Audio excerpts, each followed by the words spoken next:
Good evening, everyone, or good afternoon, or good morning, wherever you are at the moment. I would like to welcome you in the September series of webinar conducted by Enlit Asia in collaboration with Energy Investment Management and brought to you by Initiate. This is a series of online event in preparation for the real physical event for next year event in 2021 Enlit Asia in Jakarta. We know we've been through a hard year. This is a very challenging for every one of us. So yeah, without further ado, adapt is what we have to do. And today we're going to have a discussion about the rise of the startup in Indonesian energy sector.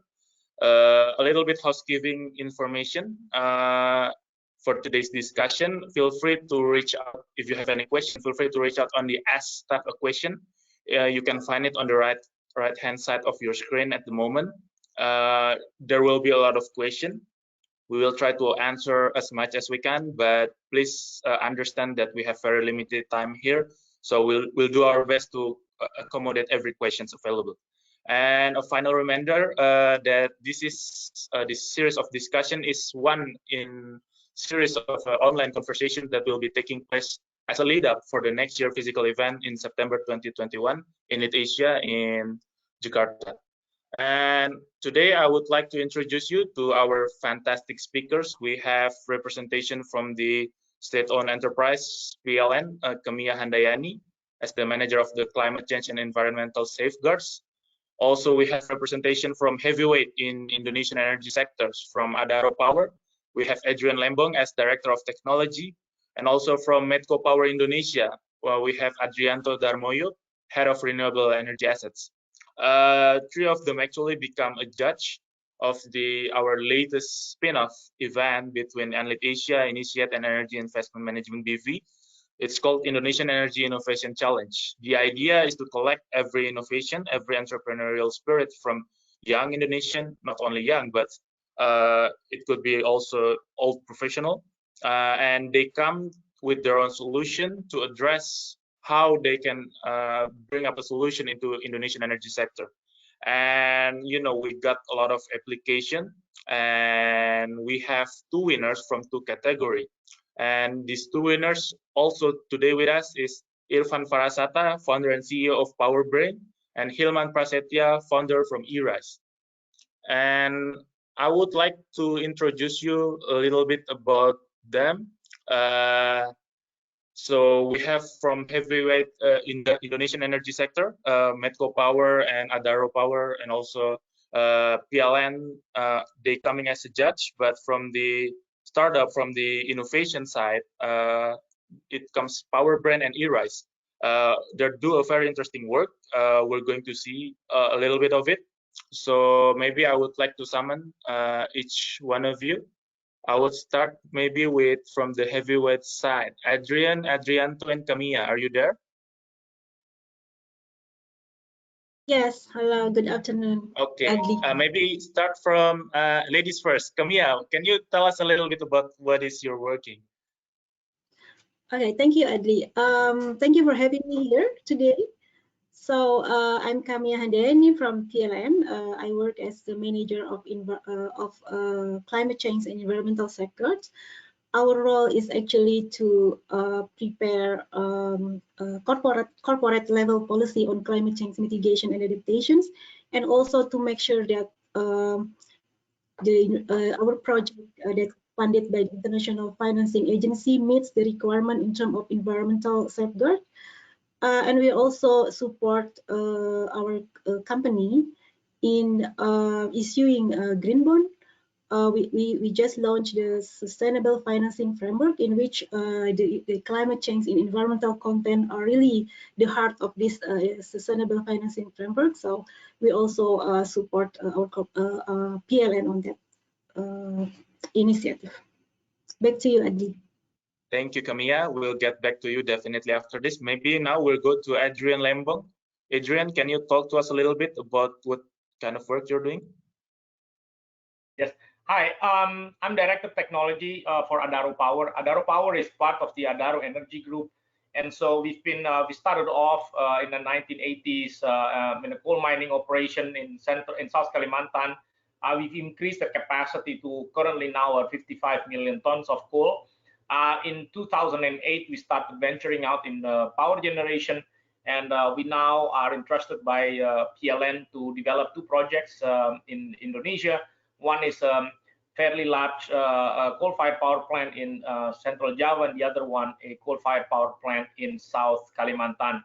But since about 2017, Adaro has looked at alternate energies for power generation, and so we've started our own work in electrifying our own mine, and we've learned a lot in what are the challenges, and we are very much looking forward to working together with your organization, especially innovators like Irfan and Hilman, to solve individual problems within that challenge.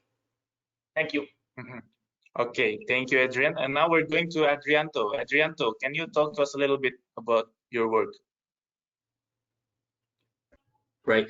Thank you very much, Adli. So my name is Adrianto. I'm from Medco Power, Indonesia. So we are a part of Medco Energy International. Medco Energy International actually divided into three main businesses, right?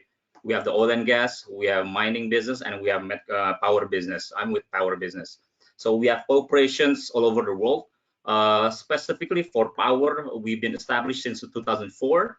Our focus is always green and renewable energy. So right now, including our investments and operations, right, in Indonesia, we are nearly 3.5 gigawatt.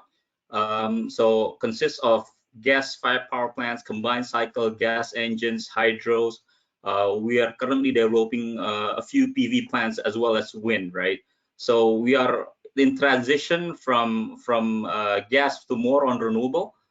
We have geothermals. As you know, Sarula is one of the biggest geothermal in the world in one single contract. Right now, we're developing other geothermal located in East Java. So we've been very focused in green and renewable energy. So our target is for the next 5 years is to reach 5 gigawatt. So we've been working closely with PLN as well to develop the infrastructure here in Indonesia. So I'm leading the renewable platform from Medco Power, focus in the hydro, wind, PV, energy storage. Thank you, Adli. Very interesting. And then I would like to call up our innovator, our startups winner, Irfan and Hilman. Can you please join us? Maybe we'll yeah. Okay, we have Hilman and Irfan here. I'll start from Hilman. Hilman, maybe can you give us can you brief us a little bit about eRISE and what makes it so exciting? Well, so eRISE itself is actually an automated system to help the farmers to adapt better with the already existing method called system of rice intensification. So it's actually helps the farmer to adapt better with the existing system so they can produce more within the same exact location area.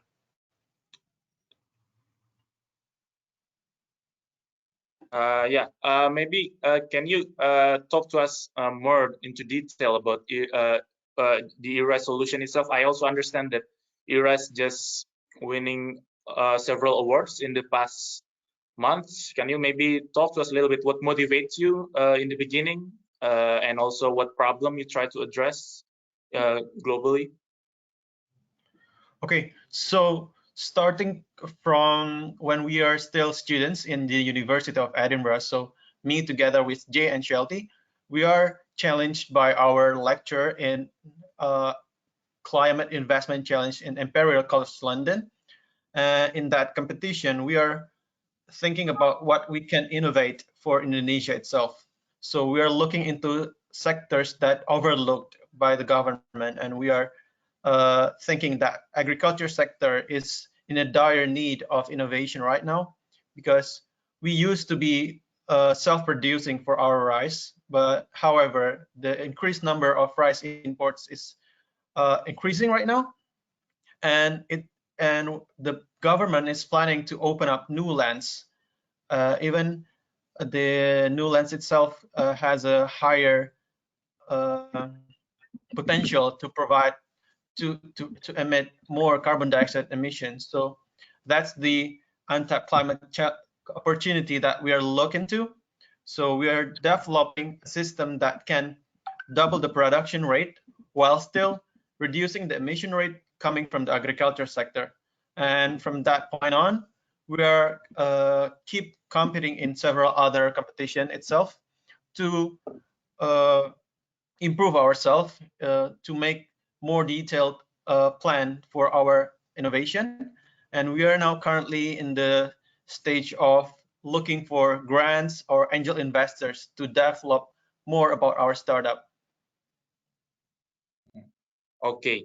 I'll get back to you, Hilman, but maybe now we're going to PowerBrain, and we have Irfan here. Irfan, can you talk to us briefly about what motivated you to start PowerBrain in the beginning, and how much is it going, and what are you looking for in the future?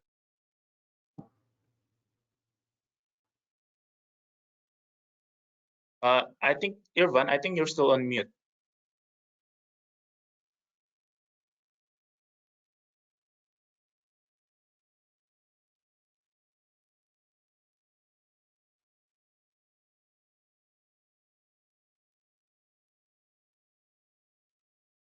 Hello? Okay. We will get back to Irfan, but for now, I think we want to come back into a global problem. While on that, we have one question already here. I think it's perfect to start with Kamia. Kamia, maybe you can talk to us about the current condition from PLN perspective about Indonesian energy landscape, and how is it going, especially in terms of electrification, as well as the energy transition perspective, you know. And while on that, maybe could you put a little bit information about like timeline for energy transition, and when do you expect the transition to be complete, and then, you know, the status of various resources at the moment. Thank you very much, Adi. That is a very good question. So if we talk about electrification ratio, after 75% of Indonesian independence, we have reached 99% electrification ratio. But of course, we don't want to leave anyone behind. So that's why within the sustainable development goals indicators of the Indonesian government, we have targeted universal electricity access by 2024. And if we look at the average consumption per capita itself, actually the average electricity consumption per capita in Indonesia is still very low, at the level of 870 kilowatt hour per year, which is far below the global average at 3,100 kilowatt hour per year. So this means that in long term, the electricity demand will still growing in Indonesia, despite that we have reductions in demand due to current pandemic.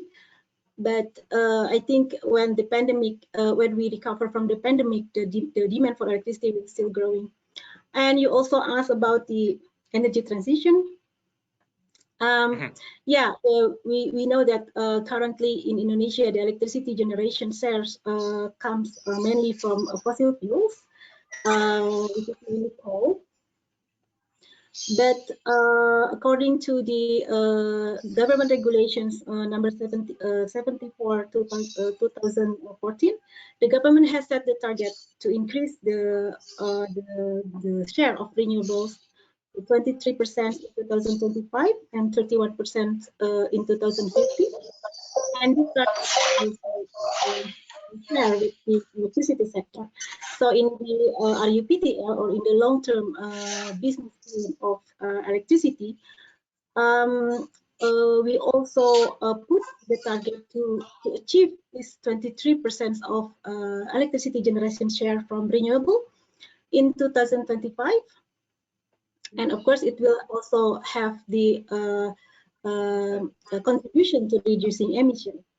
So maybe we can talk more about this later. Yeah, for now, I will give the floor back to you, Adi. Okay.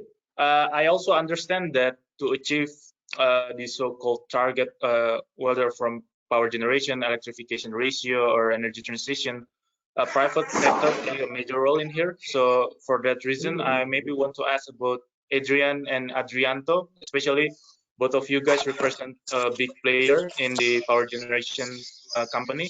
So especially for the post-COVID recovery, how important it is the energy transition part will play a role in your industry. Maybe we'll start from Adrian first.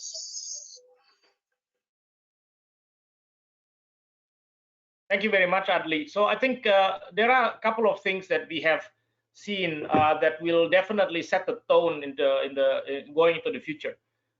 Number one, I think, is that it's going to be more and more difficult to put together large-scale projects with large complexities, because we have seen that a relatively simple disruption of this kind can actually be very critical in its effect to how projects are being developed. So at this moment, for example, I would think twice about organizing a project with 4,000 people working at the same time in a particular site. That has never been a concern in the past, but that will always be a concern going into the future. Even after COVID, people will have a higher concern level regarding contagiousness, regarding how to cooperate with each other, working closely with each other. There will be increased safety measures to reduce possible, infection spreads and so on and so on. So I think it'll put a bigger strain on large-scale single-site projects. So that's one thing. The other thing is that apparently people are now sitting at home and they're thinking more about what they're doing. And so a lot of people are now trying to solve problems on their own. So this is a second trend which we are seeing, is that people are trying to sort of democratize, if I may say, electricity. People are buying solar panels, are thinking about having their own microgrids at home to supply themselves with electricity for the fear of relying on the large grid, which are obviously now more difficult to manage. So I think two of the most critical trends, which I think we're going to see in the future, is that we will see a reduction in the appetite of people to go for large-scale projects because of the complexity in managing a large population working closely with each other. And the other one, which we are also seeing, is that there's going to be more and more smaller projects where people are trying to be less reliant on everybody else, produce their own electricity. This is on a personal household level, but we are also seeing this on a corporate level. So I think that's a little bit of a general trend, which we believe is going to continue. It's triggered by the COVID pandemic, but will continue going into the future. Thank you. So you're saying that COVID, whether there's no or no COVID exists or not in 2020, actually people are going toward that direction, but due to the COVID, it becomes stronger, the appetite to go into lower capacity.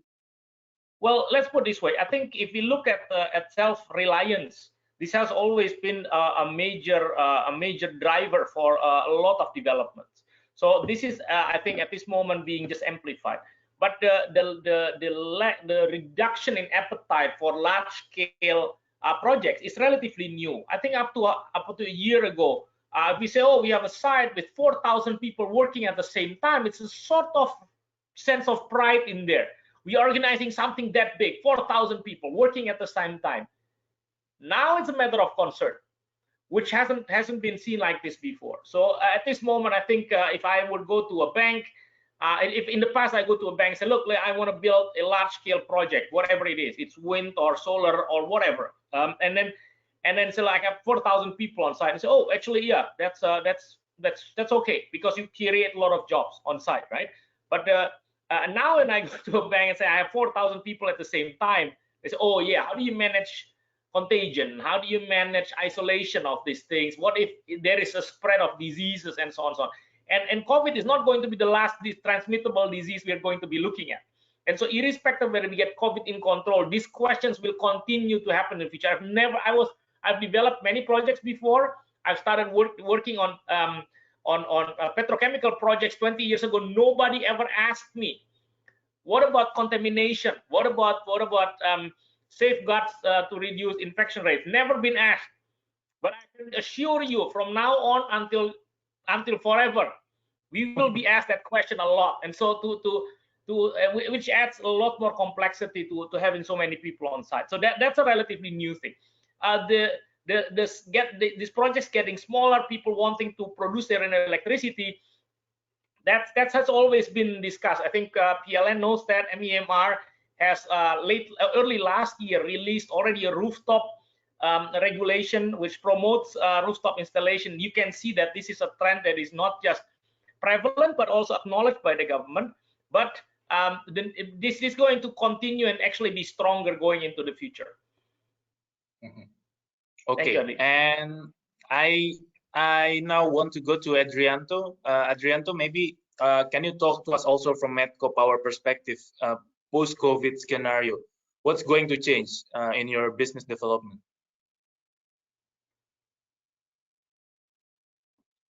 Sure. Thank you, Adli, for the question. I would agree with Adrian related to the way we do our projects during this tough condition, right?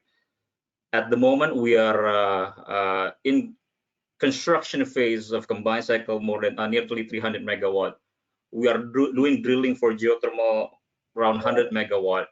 We are building solar PV more than 20 megawatt, which require a lot of workers, right?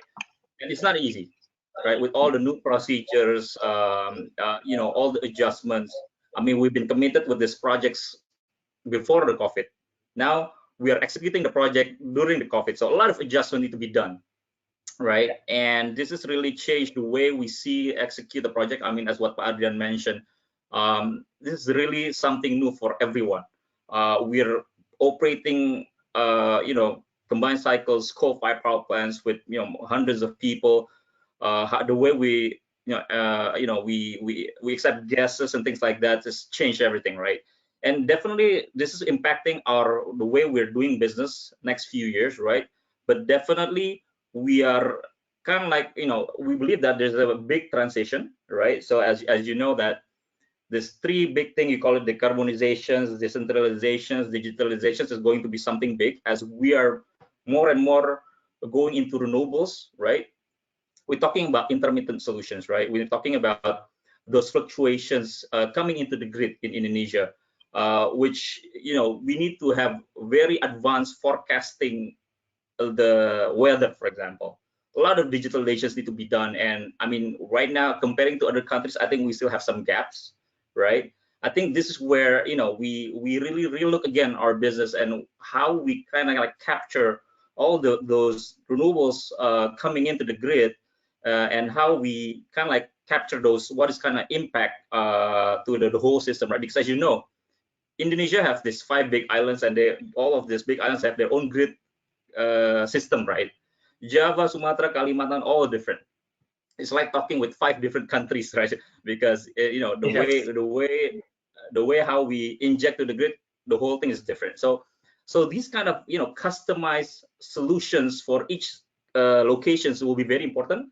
So we call it when we're talking about kind of like decentralizations, I guess those are more and more coming. When we hear about last couple of weeks, we see a lot of presentations from Asian Clean Energy Week or even ABTK Connects, right? They keep talking about the small scale renewable solutions that helping to meet the 23% renewable energy mix. And they even talking about 1 gigawatt every year for next 12 years, right? So if we're talking about large scale, as what Adrian mentioned, it's not going to happen. So we're talking about more and more 500 kilowatt, 1 megawatt, 2 megawatt, up to 5 megawatt.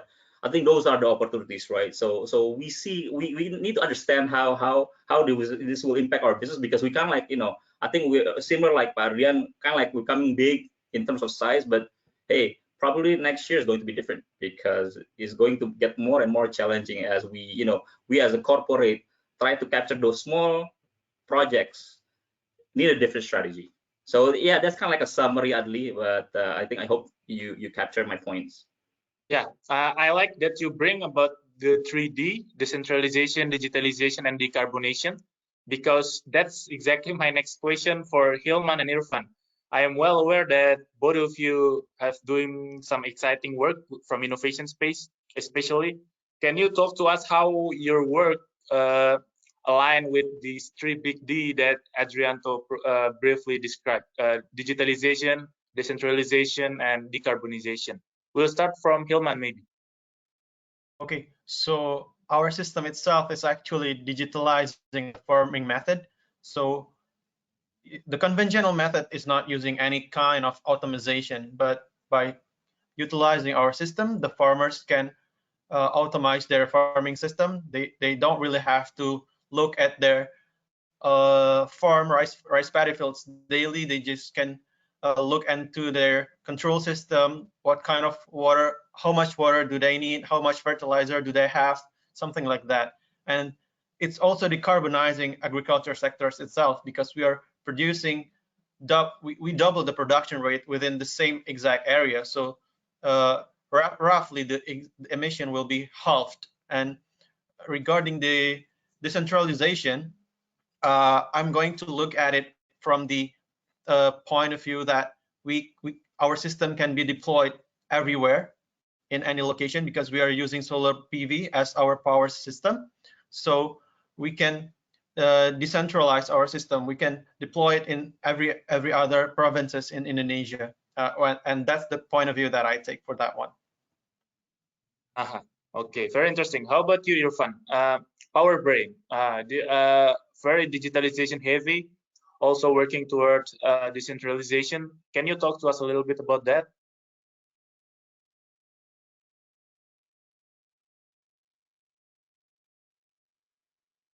Irfan? Okay, thank you, Adli. Thank you, Adli. Hello, everyone. Thank you for having me. Sorry for the previous technical problems happening. And also answering your question about PowerBrain, yeah, we help the SMEs to automate the equipments work existing in the building. And yeah, in existing situation, mostly building is not controlled, especially for the small building or this medium building, which utilized by the SMEs. And we put the IoT device, which make able for the existing equipment to be controlled continuously by a system or automation algorithm. So speaking about the decentralization, I think our system is simple enough to be deployed, just 1 or 2 hour installation process. And yeah, I think most of the licensed technician can install PowerBrain system easily. Okay, very interesting. Now I want to get back to Camilla again from PLN. Camilla, we already briefly discussed about you know, a lot from decentralization, from the future appetite that project will not be large power, and then also from targeting smaller segment like agriculture and SME, and then also in play with digitalization. Actually, in fact, Enlit Asia just made a whole other series previously with PLN, the directors from PLN, and it's an interesting one. What I want to ask to you is how PLN perceives the future, you know, the future appetite for smaller project, and also putting digitalization in place while also, you know, try to reduce the carbon emission in the future. How do you see PLN in the future, especially from your work with climate change and safeguards? How is it going to play a role in that? Thank you very much, Adli. I just realized that I haven't addressed the questions from Sivana Pankumar, which also mentioned earlier. So may I address the question first, and then? Yes. Okay. So the question is about the timeline for the energy transition. So last April, and on the 21st of April 2020, our President Director, Mr. Zulkifli Zaini, has launched PLN transformation program, which one of the transformation program is actually green transformation. So what is green transformations? It is the program to increase the renewable capacity from 7 gigawatt in 2019 to 19.9 gigawatt in 2024. So it's also answered the timeline for the energy transition. I think energy transition, the timeline for energy transition is actually it's not like short term, like from 2020 to 2024. It will always happen, I think, in the future, because if we look at the global climate target, we want to reach maximum 1.5 degree of global warming. So we want to limit the global warming to up to 1.5 degrees. So that's why we still have to work on that until mid of at least until 2050, and then also the years after that. But in terms of PLN program, yes, we for the short term we have the for the middle term, I think we have the program, the green transformation program, to be implemented from 2020 to 2024. And then the various resources, yes. So the resources will be various from replacing diesel generations in small islands. It also answered the latest question from Adli regarding decentralization.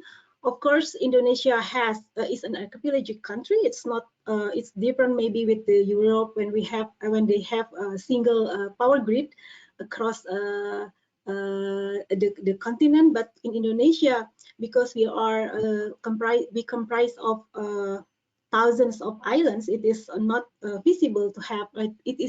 It is feasible, but it is maybe in the future it's possible to have like one interconnected grid. But at this time we have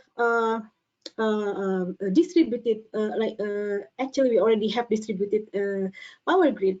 For small islands, they have isolated grid, which is not connected to main grid, maybe only connected to 20 kilovolt distribution line, and consists of usually of diesel power plants. And one of the program, and one of this, I go back to the question of the various resources. So the resources could be like replacing diesel with renewables that exist in those remote areas, and also utilizing geothermal. Under the green transformation program, actually there are three main activities. The first one is to implement the corporate long-term strategies to increase 5 gigawatt of renewables from 2020 to 2024. And then the second activity is to build large-scale renewable, which consists of geothermal and also solar PV. And then the third initiative is to implement the green boosters. Within these green boosters, there are four initiatives, which are, the first one is to replacing diesel with renewables, and then we also have maybe it relates to what Pak Andrian doing in Adaro. We will use X mining area for solar PV, large-scale solar PV.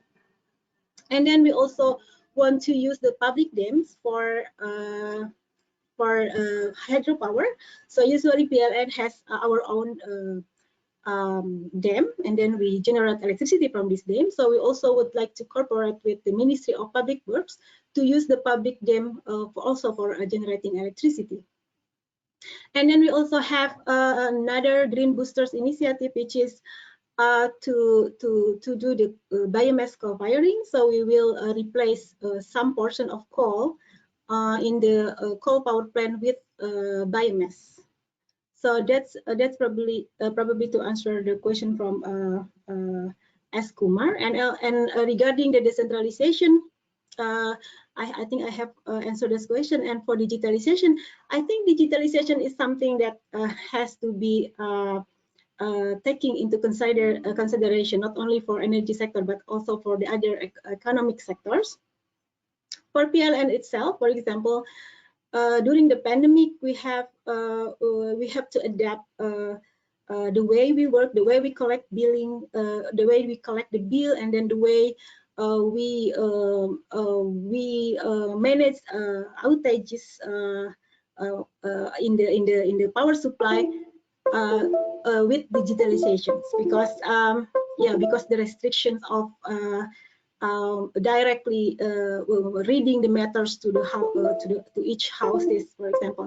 So that's why digitalization is something that, of course, I think every sector, every company has to think about at this digital era.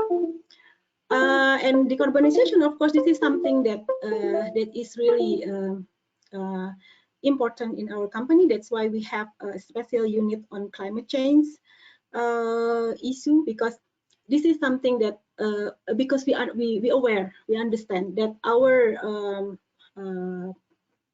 productions emit significant amount of carbon emissions. So we have to manage this, how we can reduce the intensity of carbon emissions of our company from time to time. In terms of the absolute amount of emissions, of course, because of the increasing demand, we still have the emission itself will increase.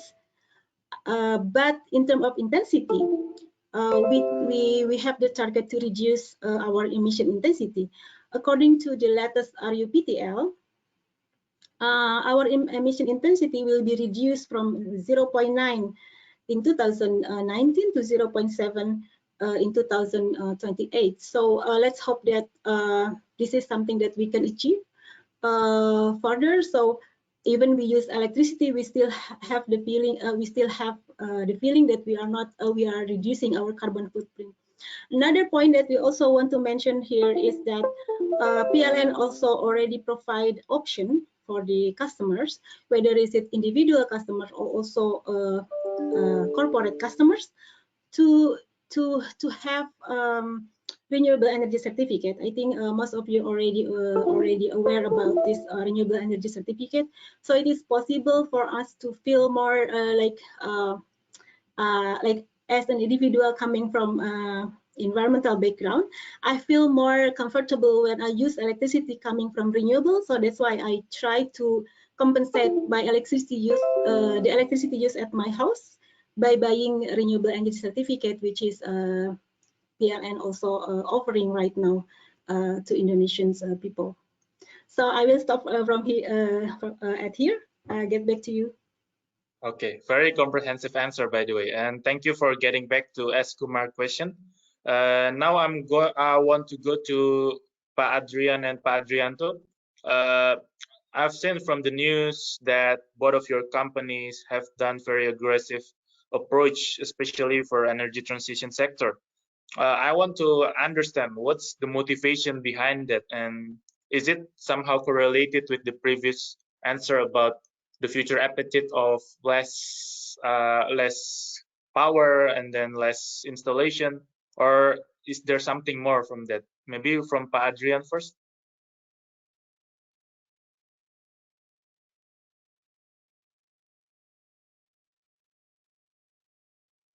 It's still muted.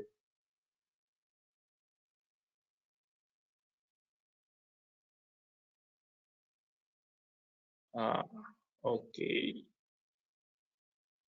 It's still muted, Pa Adrian. It's strange. Okay, maybe we'll go to Pa Adrianto first. Can you briefly describe the motivation? You already say that Medco Power have always been renewable and green, but now it seems to expanding. Previously, we know it from geothermal. Now it tried to reach other sectors as well, like solar PV. So what's the motivation behind that? Right. So I think we always try to support PLN in terms of providing a reliable and cost-effective tariff, right? And as what we understand, that we believe the investment of technology is actually coming, most of it is coming to PV and wind. A lot of studies, for example, I would say Bloomberg, for example, they did a study that they call it 50 by 50. In 2050, 50% of energy will come from renewables. So I have a original equipment manufacturer background, right? So I kind of like understand a little bit how this OEM kind of work. So you know, when the investment of technology coming to the PV and wind, so you'll see that the growth, or you know, the improvement in LCOE or tariff will just keep coming down, right? So we kind of like see the future that the technology will keep driving renewable. This is kind of like PV and wind to getting more and more efficient. And definitely there will be, you know, as this is an intermittent, we need to to install energy storage to make sure that we have a very, to avoid those intermittent. So we kind of like understand that that is the future. But in the meantime, we have this, we also focus in gas-fired power plants, right? So we believe that this gas-fired combined cycle is as a transition before we can reach the effective of hybrid solutions for wind and battery or PV and battery, right? So gas is transition, and then once the battery storage is getting more and more efficient, you will definitely is enabler for the penetrations of PV and wind, while the money for investments of the technology for PV and wind at the moment is the most, right? I don't see these big OEMs investing like, a big amount of money for talking about efficiency, talking about sizes anymore. It's more, they're talking about nowadays the investment for gas turbine, for example. They're talking about how you can be more aggressive, how you can be more, what you call it, capturing also the fluctuations, more speed, ramp up, ramp down, more fast to support renewable. So these transitions like gas turbines, coal-fired power plant, they kind of like investing more and more to capture, to support renewable energy. We can see in the US, we can see in Australia, we can see in Europe, right? So these combined cycle large scale, they're more talking about the speed, ramp up, ramp down, how fast you can start, how fast you can shut down the machine. So it could to support the renewable. So we see the transition as we are waiting for the battery price to go more and more efficient. So we keep going as what we, from 2004, we always focus on gas turbine, gas engine, combined cycle. We can see still, it will still be there for next few years, but definitely we are, preparing our foundations for renewable. So right now, nearly 100 megawatt, we are committed for PV. We are kind of like trying developing, PV, wind as well. So yeah, we kind of like see that the future is PV and wind, as a lot of studies actually getting to that direction. The investment of technology is also into that direction. So we will see the price of the tariff for PV and wind is just getting lower and lower. So in Indonesia, we can kind of like starting to enjoy the tariff of electricity is getting more and more competitive and affordable. So that's my thought, Adli. Pak Adrian, you want to comment? I think, again, in general strokes, I fully agree with what Adrianto mentioned. I think to add a couple of aspects to it, I think when we look at what you just mentioned, my biggest, I think, so you mentioned the 3Ds, right? So my current biggest driver, or our Adaro's biggest driver, is to actually understand what the picture looks like into the future. And so what we are seeing is an increased drive for decentralization. I think in Indonesia, this is a very critical aspect of what we are going to see into the future. I think Kamya has mentioned this very, very, very strongly before. We cannot operate like the Europeans or the US Americans with a centralized large-scale grid. So this is what we are going to need to accept. Of course, there is a potential for us to connect some of the larger grids with each other. But if you look at some of the population centers that we are looking at, look at Nias, right? 100,000 people on a huge island. It'll never get connected. It's just technically too expensive and too unrealistic to do that. And so maybe there will be a link between Sumatra and Java and Kalimantan, but there'll be still hundreds of communities who will have their own microgrids, which is unrealistic or unfeasible for us to connect. So that's one of the major drivers of the economy, of the electricity in Indonesia. Now, to us, the renewable energy is a consequence of that. If we acknowledge that this is something that we need to deal with, then you look at, okay, what could work in an age of complexity, cost, and reliability, and then you come back with a result which is at this moment straight pointing at renewables. Already at this moment, I can't agree more with Adrianto. Prices are crashing. They're not coming down, they're crashing really. And so what we are seeing in energy storage capacities, in grid management software, and what we are seeing now also in the hardware, is clearly pointing towards a model which Kamya has already mentioned. Again, there will be much more effective renewable grids compared to diesel projects on the remote islands, what we are seeing. So what Adaro is seeing in this, Adaro is not moving into this because everybody asked for it, or because we believe that this is something that we've decided, but it is a matter of facts. It is a matter of looking at facts, and this is why Adaro drives to has this drive towards understanding, deploying, and actually being more active in the renewable energy sector. It's a consequence of who we are as Indonesia and what the market trends are going into the future. So it's not necessarily just a matter of course, it's a matter of conscious too,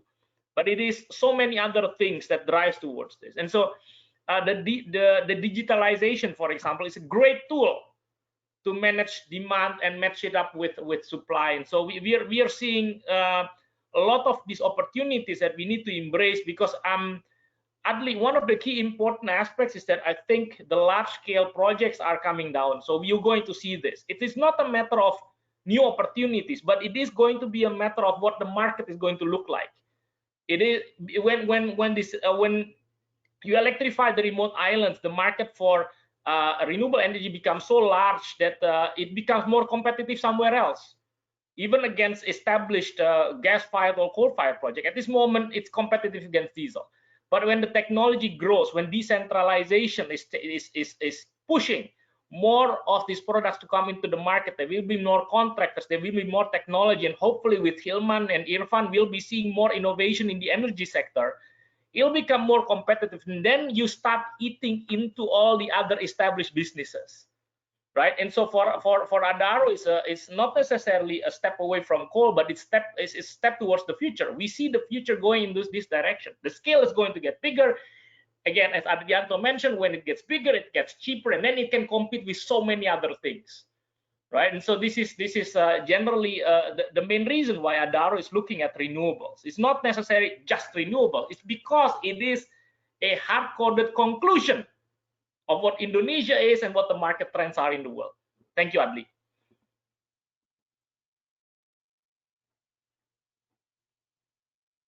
Very interesting statement, Pak Adrian. I can go on all night, all day talking about this, but we have very limited time. So I would like to, not ending, but one step before ending this webinar with pitching from both the winner, especially Pak Adrian mentioned about the power of innovation in the energy sector. Maybe we start from Irfan from PowerBrain. Can you give us like 5-minute pitching about your startups, your enterprise, and introduce us to PowerBrain? So please, Irfan.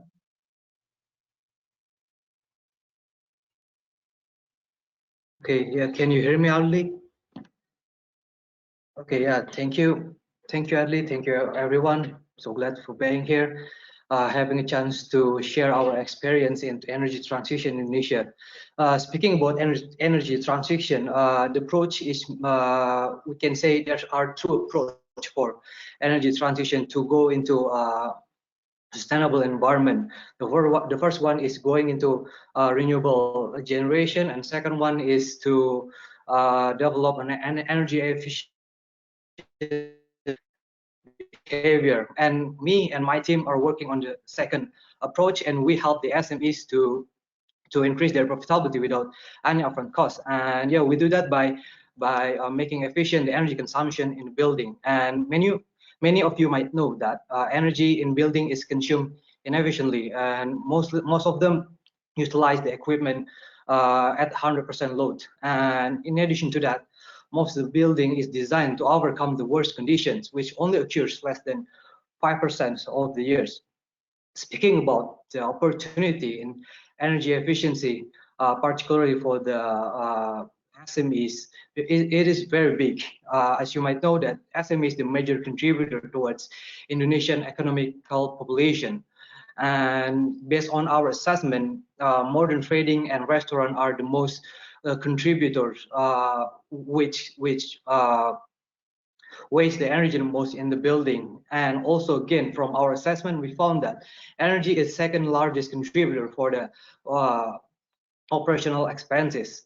And yeah, simply if we can optimize the energy by 20 or 30%, it really helps the SMC itself. And so why people do not conserve the energy efficiently? And we found that from the market that it's basically because of time and capabilities. Most of the people do not have time to operate the equipment continuously, and secondly, if they hire the energy management solutions exist in the market, mostly the price is very high. And lastly, to implement the energy management solutions which exist in the market, it requires a complex process to be implemented. So yeah, we found that business actually loves efficiency, but they do not want solution that ruin their existing operations. Also, solution has to be simple, meaning that the implementation only takes 1 or 2 hours to be implemented. And lastly, the most important thing, that energy efficiency solution has to reduce the cost. So the reduction that has to be delivered from the solution has to be much higher compared to the solution's cost itself. So yeah, me and my team PowerBrain proposed solutions called Smart Energy Management System, and this system actually work by controlling the existing equipment in the building. So we do not change the equipment in the building or make a huge renovation. We just make a simple retrofit by putting some IoT device which are able to be controlled by our automation algorithm implemented on our server. And yeah, the IoT device we implement on the on-site is controlled by our algorithm, with again receive feedback from sensor we implemented on the site. So basically, the benefit of using SEM or Smart Energy Management is again reduce the cost of your energy costs, and secondly, by monitoring your energy continuously, you able to to prevent the various behavior earlier. And yeah, up to now we have implemented our solutions into tons of clients, and yeah, we are looking forward to implement our solution to another small and medium buildings. And yeah, up to now the impact we have created is almost 200 million rupiah within just 6 months of operations. And yeah, based on our assessment, if energy efficient behavior could be implemented, we can reduce a huge amount of electrical consumption, which almost a consumption of the Jakarta area. Yeah, I think that's all a brief introduction from our venture. And yeah, thank you, Adli, for the opportunity. Thank you, Irfan. Now we're going to Hilman. Hilman, can you also pitch to us about what ERISE is and what they're trying to address? Okay, thank you, Ali, for the opportunities. Good afternoon, everyone. Let me introduce myself once more. I'm Hilman. We are ERISE team from Indonesia. I will now give you a short pitch about why you should not miss the opportunity to invest in our innovative and sustainable system called ERISE. So our home country, Indonesia, is now facing a time bomb called agricultural trilemma. Indonesia has to balance supply and demand of rice by opening new lands for rice paddy fields to reduce rice import, but it actually increases number of carbon dioxide emission from agriculture sector. And in addition to that, even with the increasing number of rice paddy field, farmers' prosperity has not been improved significantly in the last decade. So we built this system called ERISE with 2 innovations. One, it is an automated system based on system of rice intensification farming method that will rice production. And the second, financing scheme that's centered in productivity performance contract that takes the capital burden away from the farmers and enables them to improve their farming system in a sustainable and low carbon way. Well, compared to the conventional farming method, system of rice intensification, or SRI, requires less seeds, less water, and use natural fertilizer while doubling the production per farm area. However, farm operation becomes more complex since field moisture levels should be monitored and regulated. And our system, ERISE, aims to help Indonesian farmers to adapt better with SRR farming method using automation, allowing finer control and of farm condition. The installed devices will be powered by solar power, making it more environmentally friendly and allowing installation at remote areas without electricity access. And the design control system and instrumentation for e-rice will allow automatic and precise control of farm irrigation and rate of fertilization. The system is equipped with DC motor actuated sluice gate to control farm water level and motorized fertilizer spreader, which are controlled by PLC. e-rice is also powered by solar PV panels with integrated battery storage. In the future, this system can be upgraded with SCADA to enable remote monitoring, control, and security features.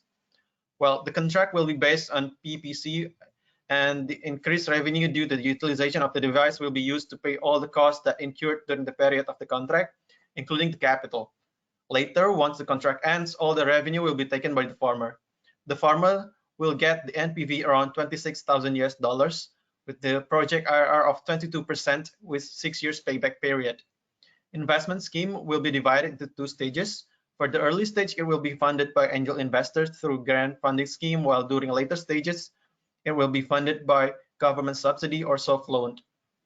We will collaborate with local community through partnership with local polytechnic and technicians as our local customer service. They will also work with us during installation. We will also provide capacity building to ensure they have a full knowledge regarding our system to work as our local technicians. Well, social risk is one of the biggest hurdles due to the farmers being resistant to change.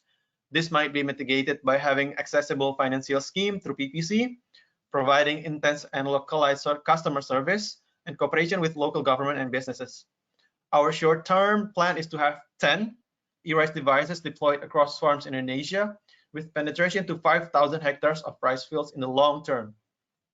The scale-up requirement for e-rice includes registering system patent, learning from previous deployments, seeking capital for expansion, emission limit from agriculture sector, and R&D grant provision. And to close our pitch, we would like to say that e-rice is an innovative technology developed by millennial generation of Indonesia for our rice farmers, and we need your help to actualize our dream. Well, as the CEO, we need $35,000 for our pilot projects development with 8% IRR and MIR for the investors. And by doing so, you will also take part in developing sustainable economy for the farmers, while also improving Indonesia's national food security. This is the anti-climate opportunity that you should not miss. E-rice, double the production, half the emission. Thank you, Hilman. Thank you, Irfan. Now, to close, I would like to have a closing statement, very short, brief closing statement from, we start from Bu Kamia and then Pak Adrian and Pak Adrianto. But how do you see innovation will play a major role in future Indonesian energy transition? We start from Bu Kamia, maybe closing statement. Thank you, Adli. Well, congratulations to Hilman and Irfan. I know why you become the winner of the challenge. And then regarding the innovation in energy sector, as we already discussed within this 1 hour, the energy transition is happening, and the awareness regarding energy transition is increasing, not only from the government, from the NGO, but also from individual financial institutions. So everything that we need to support the innovation in energy transition is already in place. So I'm looking forward to see more rising innovations on the energy sector in near future. Thank you, Adli. Okay, now to Pak Adrian. Yes, Adli. I think again, unfortunately, we've been seeing that there is less interest in the energy sector within the academia or student community. I am very, very encouraged though by seeing what Hilman and Irfan has put together, that we will be able to see more and to create more in the Indonesian sector. And because the innovativeness is there, I think it is our responsibility from PLN as well as the private sector to encourage this and to tell you all that this is very important for our nation. I think you can also see that this will have direct impact, that people like Hilman and Irfan can demonstrate that innovation on your own by 2 individuals with a smaller group can actually yield significant improvements. And I would very much hope that we will be able to continue to generate more interest in the energy sector from the innovators of Indonesia. Thank you very much, Adli.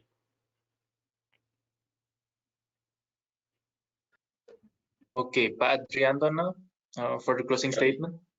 Sure, I think you know, this innovation is very important. Even corporate like us also kind of like try to take a look on this innovation startup kind of approach. You see those big IPPs like NG or SP, they already have this startup platform, right, which capture all those innovations to innovation. So this is just to show that this is really interesting. These days, innovation can come from everywhere, anywhere, and this is also what we're trying to do right now. We kind of like try to develop a couple of business, for example, electric vehicles that we're trying to develop, and this is just to let people like Hilman or Irfan to know that this is a very interesting moment for innovations ideas, because access to equity, access to fund is much easier, I guess, these days, even though I know still a lot of challenge, but even corporate also doing that kind of approach, right? So really interesting time, a lot of opportunities, a lot of innovations coming in, corporate starting to look at companies like Irfan or Hilman's company. So yeah, I think the future is all about innovations. I believe that as well, and so many opportunities that we can see, especially to support Indonesia growth as well. So thank you, Adli. Okay. With that, I would like to thank all of the speakers, Kamia, Adrian, Adrianto, Hilman, and Irfan. Thank you very much for joining us. For every one of you who come on the way, doesn't want the full webinar, I would like to inform you that this webinar will be recorded and will be provided to you available later on demand, so you can watch it whenever you want, whenever you're ready. And thank you very much for all of the speakers. And stay safe, stay healthy. Goodbye. Thank you, Pak Adrian, Bu Kamia, Pak Hilman, Irfan, Adli. Everyone. Yo. Thank you, Pak Adrian, Hilman. Thank you, Pak.